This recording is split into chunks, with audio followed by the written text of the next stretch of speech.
C'est l'heure du débat d'opinion sur CNews. Ça se dispute, 1 heure, 2 éditorialistes qui confrontent leurs idées sur plusieurs thèmes d'actualité. On est ensemble jusqu'à 18 h. Il sera forcément question de la lettre d'Emmanuel Macron.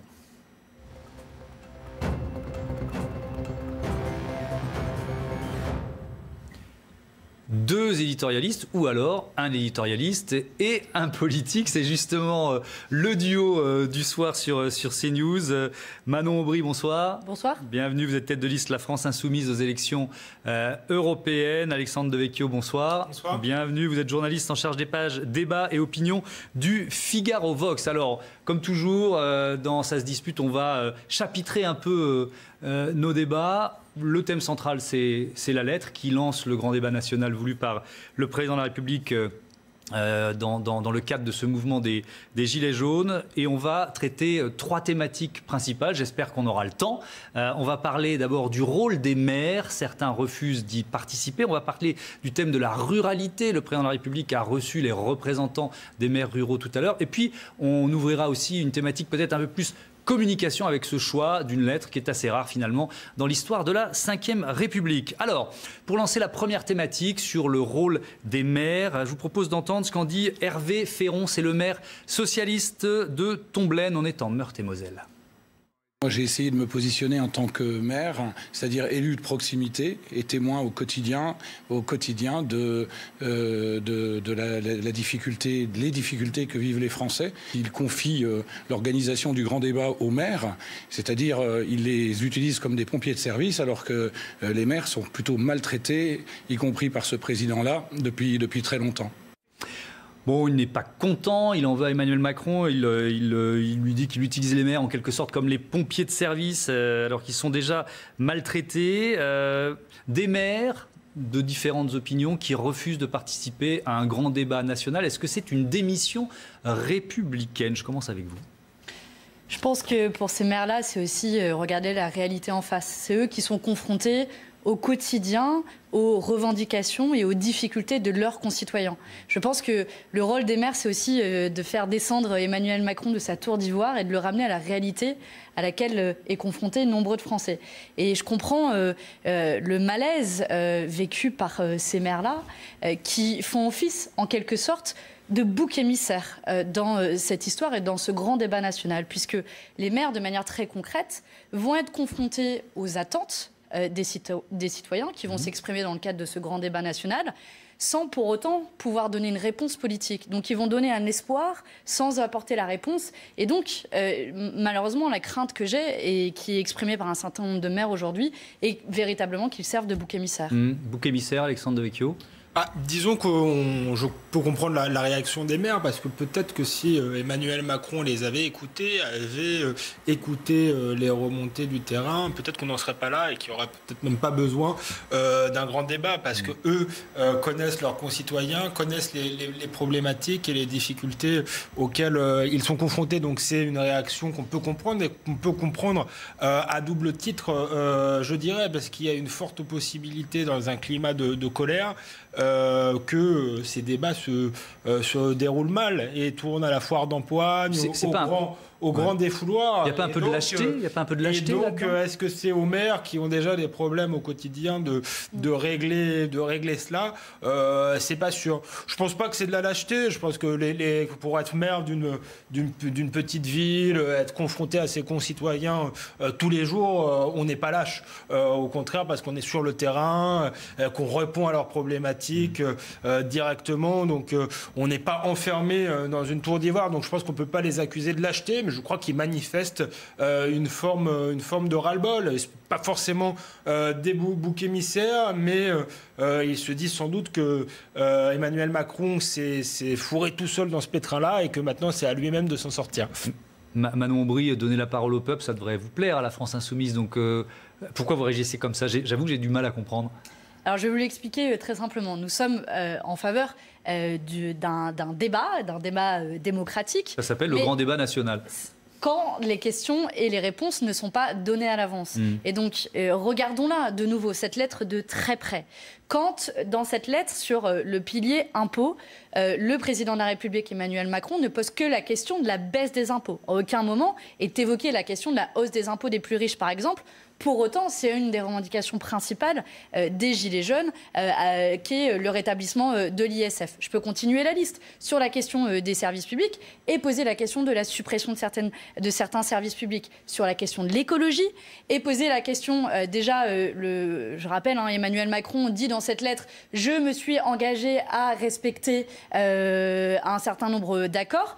Je rappelle au passage qu'il y a une pétition, l'affaire du siècle, qui a recueilli plus de 2 millions de signatures, qui est une action judiciaire intentée contre l'État pour non-respect de ses obligations en matière environnementale.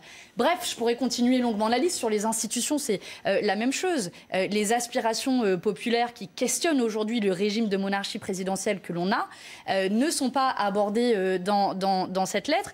En revanche, apparaissent des questions comme la laïcité et l'immigration qui ne faisaient pas partie des débats sur les ronds-points. Donc à la lecture de cette lettre, c'est difficile pour nous de s'engager dans un débat dont les réponses sont connues. Et d'ailleurs, il ne s'en cache pas. Alexandre, qu'est-ce que ça vous inspire? J'ai parfois l'impression que la France insoumise fait ce qui se déroule sur les ronds-points à la place des ronds-points et des gilets jaunes. On voit que ça leur réussit pas très bien puisque c'est pas forcément Excusez-moi, est-ce que vous les avez entendus parler d'immigration, de laïcité? Je les ai entendus parler d'immigration. Oui, c'est quelque chose qui a ressurgi. Ils n'ont pas posé la question de l'impôt des plus riches? De l'impôt des plus riches? Est-ce que vous ne pensez pas qu'on devrait au moins avoir le débat sur ce terrain-là? Si vous pouvez me laisser finir, je vous ai pas coupé. Si on veut parler d'impôts, effectivement, c'est un mouvement qui est né d'un ras-le-bol fiscal. Donc je ne suis pas sûr que ce qu'ils attendaient, c'était une hausse des impôts. C'était plutôt une baisse générale des impôts. Ensuite, on a vu que la France insoumise a plaqué un certain nombre de ses revendications et de son programme sur celui des Gilets jaunes. Mais ce qui est sorti naturellement des premières propositions des Gilets jaunes, ce n'était pas forcément votre programme. Et pour le coup, la question de l'immigration avait été posée. C'est quelque chose qu'on entend, notamment, il y a une partie des gens qui se demandent si effectivement il y a déjà beaucoup de dépenses pour les Françaises, qu'il faut en faire plus pour l'immigration. C'est une question du peuple. Aujourd'hui, le peuple n'est pas forcément, à mon avis, comme l'imagine et comme l'idéalise la France insoumise. Donc voilà, il y a un décalage et je crois que ça se traduit dans les sondages avec Jean-Luc Mélenchon qui n'arrive pas à récupérer ce mouvement. Excusez-moi vraiment de corriger un terme qui est complètement déconnecté de la réalité. Vous dites la France insoumise a plaqué ses revendications sur celles des Gilets jaunes. Qui, pendant la campagne présidentielle, a porté un référendum d'initiative citoyenne? Qui a porté un impôt plus important sur les plus riches? Qui a porté le partage des richesses? La France insoumise. Alors oui, les revendications des Gilets jaunes font écho aux propositions de la France insoumise. On s'en félicite, on ne veut pas pour autant récupérer le mouvement, mais je pense que ce que vous dites est vraiment de mauvaise foi et je vous invite à aller sur les ronds-points et à aller dans les manifestations. Et on voit, je pense qu'aujourd'hui c'est incontestable, ce qui remonte aussi des cahiers de doléances, parce que déjà le débat a déjà commencé dans une certaine mesure. Ce qui remonte des cahiers de doléances, c'est le rétablissement de l'ISF, c'est le référendum d'initiative citoyenne. C'est pas ce qui remonte en premier, pardon, je vous interromps, on avait un représentant des Gilets jaunes qui nous disait que c'était pas le premier thème, parce qu'on a fait un premier débat autour de l'ISF, il disait que clairement c'était pas le premier thème, c'est d'abord le pouvoir d'achat et le pouvoir de vivre. Donc rétablissement de l'ISF, c'est pas ce qui vient en top liste. Que pose la question du pouvoir d'achat? D'ailleurs, vous remarquerez que le mot n'est pas présent non plus dans la lettre. La question que pose le pouvoir d'achat, moi je pense que une partie de ce mouvement, c'est un cri du cœur, un cri d'appel à la dignité en disant j'existe, je veux décider politiquement et j'existe. Je veux, comme vous le dites très bien, pouvoir avoir les moyens de survivre. Et la question des moyens de survivre, elle est foncièrement une question du partage des richesses. La France, 6e puissance internationale, a les moyens de faire en sorte que tout le monde vive dignement en France. Et la question du partage des richesses, c'est encore une question qui semble omise dans ce grand débat national. Je pense que la question du partage des richesses, il faut la poser, elle est importante. Et je ne suis pas spécialement défenseur de l'ISF, mais est-ce que vous croyez franchement que cette absence de dignité, cette crise du pouvoir d'achat n'existait pas bien avant cette mesure sur l'ISF qui apparaît effectivement, à mon avis, il y a un sentiment d'injustice chez les gens puisqu'effectivement on a augmenté les taxes des petits et on a fait des réductions d'impôts pour les plus gros. Donc ça, je peux l'entendre, mais je crois qu'on est dans quelque chose de bien plus vaste que ça et il suffira pas de rétablir l'ISF pour pour régler les problèmes de ces petites gens qui n'arrivent plus à finir leur fin de mois. C'est une évolution qui dure depuis les 40 dernières années. Ça pose la question de la mondialisation, qui est une question intéressante que la France insoumise pourrait poser. On aimerait vous entendre là-dessus, plutôt qu'avec les vieilles recettes de rétablir l'ISF. Les Français n'allaient pas mieux quand l'ISF existait. C'est le discours de Bruno Le Maire, le ministre de l'économie, qui disait ça dans un grand débat sur CNews. Sur la question de l'ISF, d'abord, une première chose, c'est que les plus riches, eux, n'ont pas fait de manifestation dans la rue pour qu'on leur demande pour qu'ils obtiennent la suppression de l'ISF. Ils semblent avoir beaucoup plus d'influence sur Emmanuel Macron. Et donc sur l'ISF, on parle de l'ISF, mais on pourrait aussi parler de la flat tax, qui est une baisse d'impôt, un taux d'imposition à un taux fixe du capital, qui pourrait coûter, selon des estimations de Gabriel Zucman, qui est un économiste, si cette mesure est surutilisée, jusqu'à 10 milliards d'euros. Mais elle fait au moins 2 milliards d'euros par an. Vous ajoutez à ça les 4 milliards d'euros par an, 3 à 4 milliards d'euros d'ISF. Imaginez tout ce qu'on peut financer avec 6 ou 7 milliards d'euros. Là, vous dites, qu'est-ce que veulent les petites gens? Alors moi, excusez-moi, j'appelle pas ça les petites gens. C'est des sans condescendance, les humbles, les gens simples. Ce sont des concitoyens. D'un milieu populaire. Qu'est-ce qu'ils attendent, ces gens-là? Avec ces 7 milliards d'euros, vous pourriez augmenter, par exemple, davantage encore les minima sociaux. Vous pourriez augmenter davantage encore les retraites. Encore un sujet qui est oublié. Je crois que là, il y a vraiment une incompréhension de cette France-là. Je pense que la France insoumise, finalement, ressemble un peu à En Marche et un parti des centres-villes, et qu'il ne comprend pas cette France-là, qui ne demande pas la mendicité, qui ne demande pas des minima sociaux, surtout pas. Ils en ont marre de l'assistanat, ils sont dignes, ils travaillent, ils veulent pouvoir vivre de leur salaire. C'est une question qui est en débat. Qui n'est pas posée dans le débat non plus. Qui est en débat. Il y a déjà eu une augmentation du SMIC. C'est pas une augmentation du SMIC, si vous me permettez, c'est une augmentation de la prime d'activité. Donc si ces gens-là les minima sociaux, je crois que c'est une erreur profonde. Ne veulent pas l'aumône, comme vous semblez le dire, dans ce cas-là, allons plus loin, augmentons le SMIC. C'est aussi une mesure qui est portée par la France insoumise depuis la campagne présidentielle. C'est une mesure qui est aussi demandée par les Gilets jaunes et qui n'est pas mise en débat. Le mot salaire n'apparaît pas non plus dans la lettre. La question de la hausse du SMIC ne se pose pas.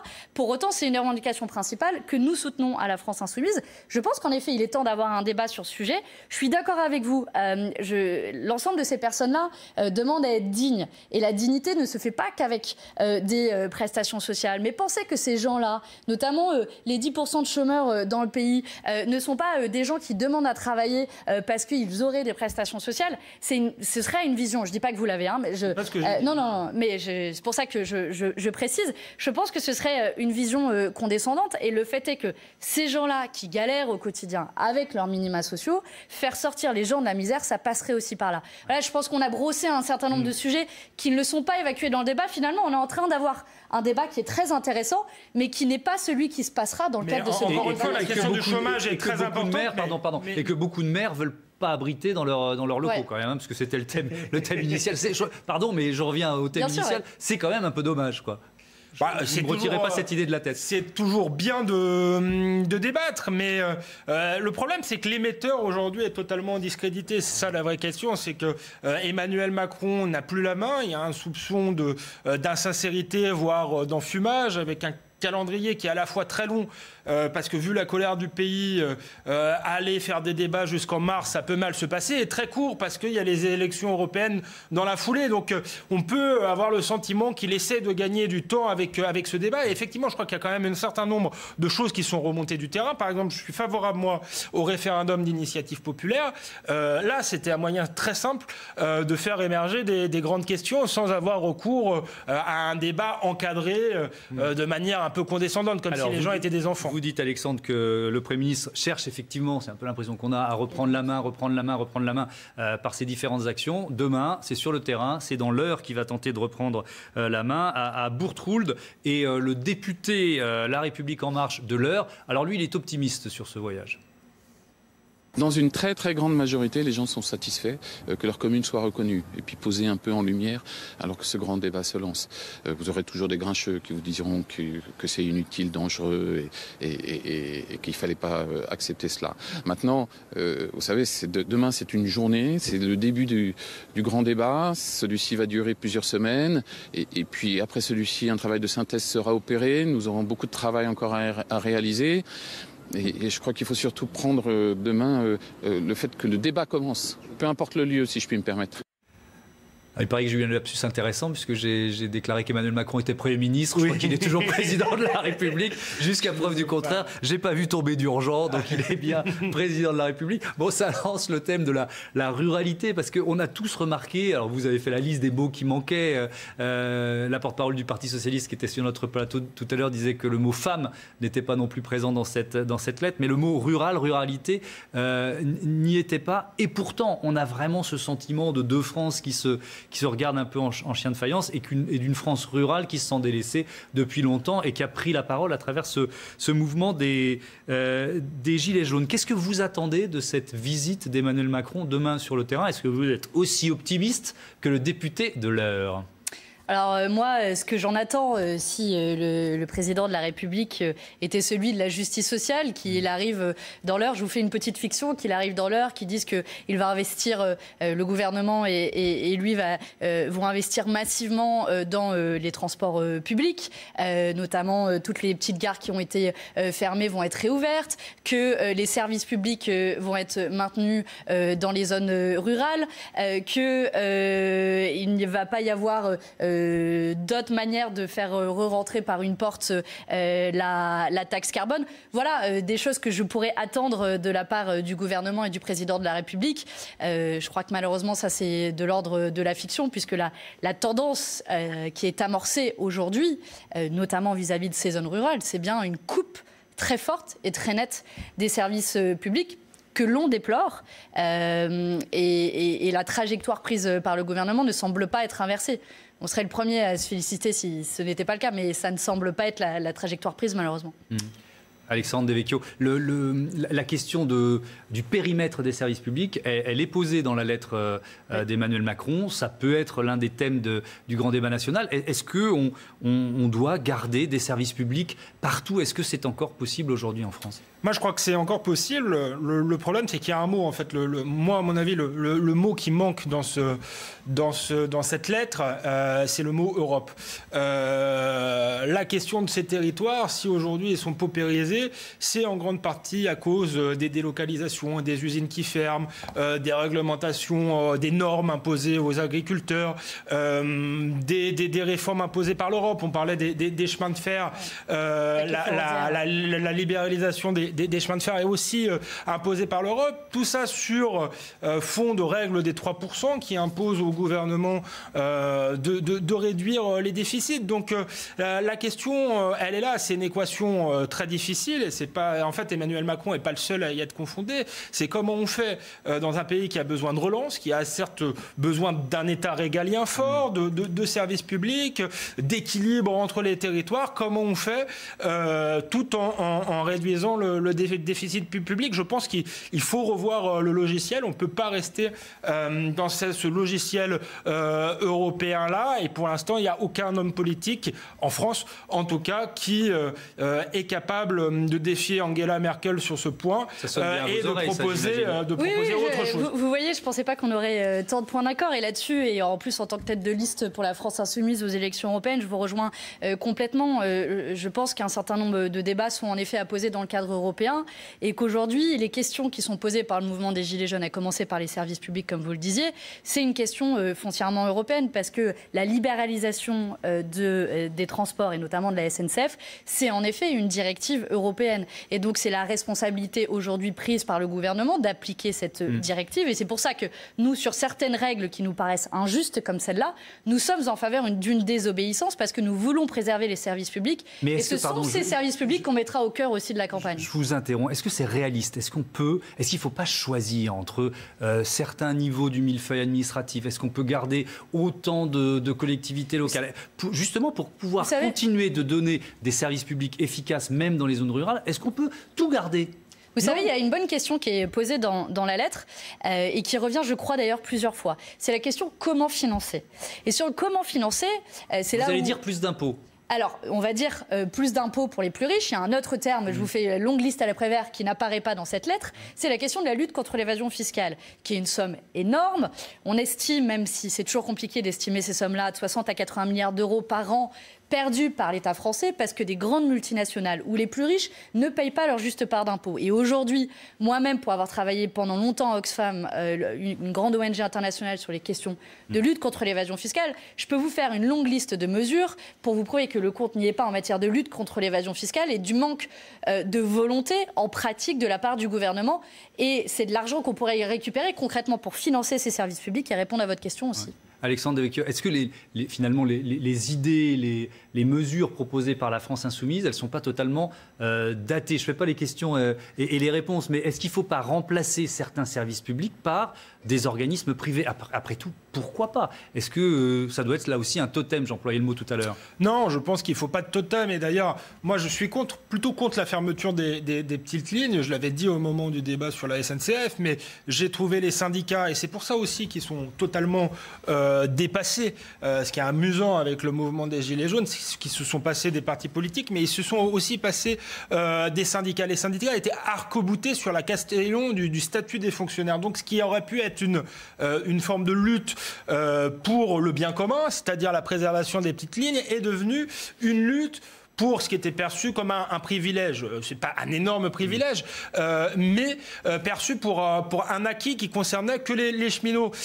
Donc je pense qu'il ne faut pas de totem, qu'il faut faire preuve d'imagination. Donc on peut remplacer, pardon, je repose la question. On peut imaginer une forme de protectionnisme aussi, qu'on peut imaginer des circuits plus courts. Ça ne veut pas dire non plus qu'il faut tout privatiser. Et je suis têtu, je repose la question. Est-ce qu'il n'y a pas certains services publics sur lesquels on pourrait finalement aller chercher l'expertise du privé? On va, tiens, demain peut-être que ça se comprend, c'est pas ce que l'actualité nous réserve, mais à l'instant T, je ferai bien un débat sur Le Bon Coin contre Pôle emploi. Est-ce que finalement, il n'y a pas des initiatives privées, des systèmes privés qui fonctionnent aussi bien, voire mieux que les systèmes publics? Je vous donne la parole là-dessus et ensuite on entendra votre réponse, Manon Brut.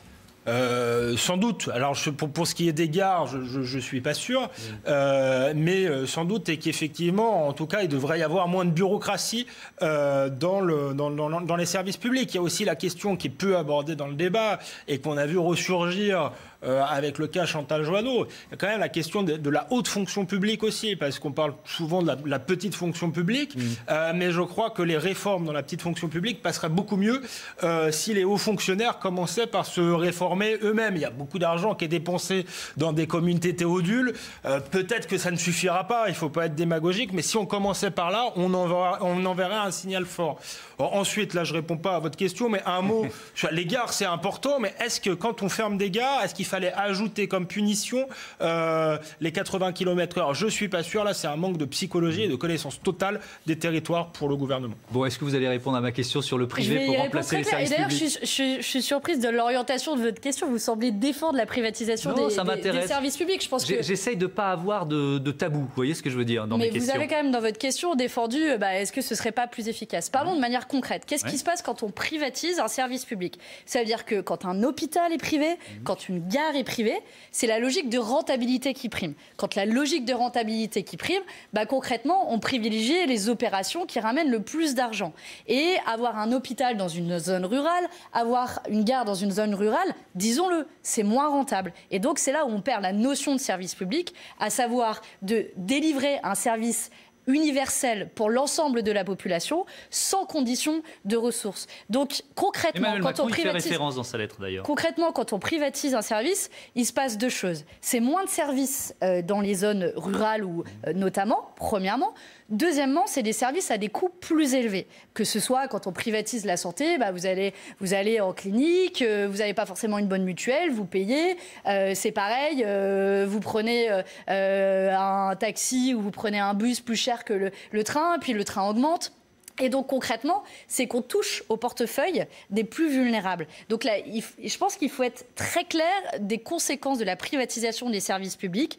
C'est qu'on demande aux plus pauvres de payer la facture, ce qui avant était collectivisé et finalement, à travers l'impôt, on payait en fonction de ses revenus, on contribuait à ce pot commun qui bénéficie à tout le monde. La réalité aussi, moi je ne suis pas pour les privatisations à outrance, mais quand on n'est pas pour les privatisations, il faut aussi être clair. les services publics aujourd'hui ne fonctionnent pas très bien. On ne peut pas dire qu'on paye le billet de train pas cher aujourd'hui en France. Ça coûte plus cher qu'un billet d'avion. C'est hallucinant. Donc quelque part, c'est que c'est mal géré. Donc il faut accepter aussi. En partie à cause de la privatisation. Et c'est là où je parlais des syndicats. Il faut accepter des évolutions, plus de souplesse, moins de bureaucratie. Sinon, effectivement, c'est les ultralibéraux qui obtiennent gain de cause et qui font des privatisations sombres. Je pense que pour évoluer là-dessus, il faut qu'aussi ceux qui sont les plus protégés acceptent un certain nombre de réformes et de souplesse et d'être mis dans les mêmes conditions de travail finalement que les salariés du privé. On va donner la parole aux représentants justement des élus, des maires ruraux. Le président de cette association était, et d'autres membres de l'association, d'autres représentants, étaient reçus par Emmanuel Macron, président de la République, à l'Élysée pendant 1 heure cet après-midi. Voici ce que le président Vannick Berberian a dit à la sortie de ces entretiens. Il attend des actes. Le débat sera l'occasion donc de mettre sur la table un certain nombre de choses avec l'espoir et la conviction qu'il faudra impérativement que le gouvernement en tienne compte. Parce que si c'est uniquement recueillir des doléances et dire dans un grand élan de générosité « je vous ai compris » sans qu'il se passe quelque chose derrière, ça risquera de poser problème. Donc voilà, il y a aujourd'hui une ouverture qui est faite, une invitation au dialogue. On souhaite donc que ce grand débat fonctionne bien, qu'il y ait un rendu, qu'il y ait de la matière. Voilà qui nous mène sur la dernière partie de ce débat d'opinion dans Ça se dispute. Toujours avec Manon Aubry, tête de liste La France Insoumise aux élections européennes, et Alexandre Devecchio, journaliste en charge des pages débat et opinion du Figaro. Vox, la com d'Emmanuel Macron, avec cette lettre, avec ce déplacement demain dans l'heure. D'abord, la lettre, il se glisse en quelque sorte dans les pas de François Mitterrand et Nicolas Sarkozy. Les 2 seuls autres présidents de la Ve République à avoir utilisé cet outil de com. C'était pas exactement dans le même cadre, c'est ça, Alexandre Devecchio? C'était dans un cadre de campagne électorale. Pour Nicolas Sarkozy et François Mitterrand. Là, c'est dans un cadre de crise. D'un autre côté, moi, je trouve que c'est pas mal pour Emmanuel Macron d'utiliser l'écrit, puisqu'à l'oral, il peut pas s'empêcher de faire des petites phrases qui crispent les gens. Donc là, on se dit, il va réfléchir avant d'écrire et ça permet de faire quelque chose de plus cadré. Je suis pas sûr que ça suffise à effacer ses paroles, mais enfin, pourquoi pas. Vous parliez de campagne électorale. Je pense qu'en réalité, ce qui est en train de se passer, c'est que le gouvernement et Emmanuel Macron sont en campagne électorale pour essayer de reprendre la main. Mais reprendre la main en donnant les réponses, ça va être extrêmement compliqué. Et en effet, il a essayé toutes sortes de formes. On se souvient quand même qu'il a parlé de foule haineuse en parlant des Gilets jaunes. Donc voilà, il vacille, il tâtonne. Et je pense que malheureusement, ça illustre qu'en fait, le gouvernement est en train de perdre pied. Moi, j'ai le sentiment qu'ils utilisent là leur dernière cartouche, leur dernière carte, en disant bon, on a essayé plusieurs choses, maintenant on tente la carte du grand débat qui n'offre, comme je disais tout à l'heure, pas les conditions d'un débat serein. Et derrière cette dernière cartouche, que va-t-il se passer? Personne ne le sait. Est-ce qu'on va retourner aux urnes? Est-ce qu'il va y avoir un référendum?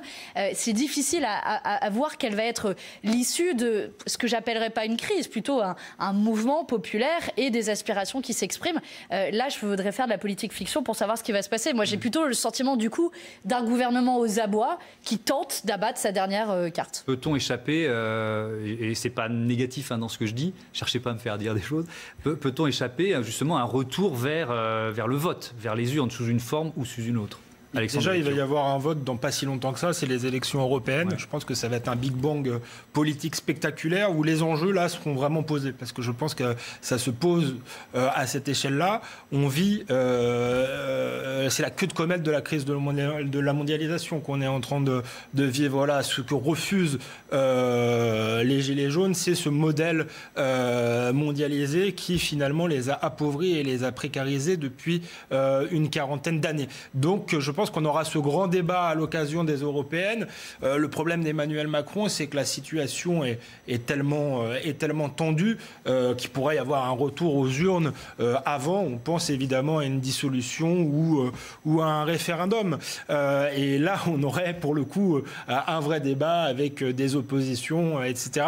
Je ne suis pas sûr que effectivement ça lui permette, ce grand débat, de sortir de la crise dans laquelle il est englué. Je pense qu'il y a une vraie crise de légitimité qui s'exprime, et le meilleur moyen de retrouver sa légitimité, c'est retourner devant les urnes. Parce que de toute façon, là, la fonction présidentielle est abîmée, parce qu'il a été élu sur un programme, mais ce programme qui est largement contesté. J'applique mon programme. On peut au moins lui reconnaître que la suppression de l'ISF était prévue dans son programme, mais c'est pas vrai pour l'ensemble des mesures antisociales qui se préparent. Je pense notamment à d'autres sur la réforme du chômage, la réforme des retraites, etc. Mais toujours est-il que je pense que la seule issue à ce jour serait une issue démocratique, on le souhaite, parce qu'on veut pas que les gens en arrivent à se taper les uns contre les autres. Je pense qu'on a tous intérêt à pacifier la situation, et le meilleur moyen de la pacifier, c'est un débat démocratique qui s'organise dans le cadre d'élections. En tout cas, à ce stade, je pense que ce serait sain aussi, y compris pour le politique et la fonction présidentielle. L'arrogant Jupiter tente avec ce texte de se mettre à hauteur de rond-point. C'est Paul Quignot qui écrit cela dans son édito ce matin dans Libération. J'ai trouvé que la formule était bien trouvée. Il faut qu'il change son logiciel, Emmanuel Macron. Peut-il le faire, Alexandre Devecchio ? Je pense que c'est tout le problème. C'est qu'en réalité, ce qu'on lui demande, c'est effectivement de changer de son logiciel, de faire un tournant de la protection. Un peu comme François Mitterrand avait fait le tournant de la rigueur en 1983. Mais là, je crois qu'il faudrait le faire à l'envers. Il faudrait que... Il a été un populiste des élites, entre guillemets, le président de la République. Il faudrait qu'il soit un vrai populiste. C'est très compliqué parce qu'il paraît être le moins adapté pour faire ça. Chirac, Sarkozy, Hollande avait un côté extrêmement plastique finalement. Peut-être qu'Emmanuel Macron est le plus idéologue de tous les présidents qu'on a eus depuis longtemps. C'est le président des élites mondialisées qui croit à l'Europe souveraine, à l'Europe fédérale, qui croit au marché comme force de régulation.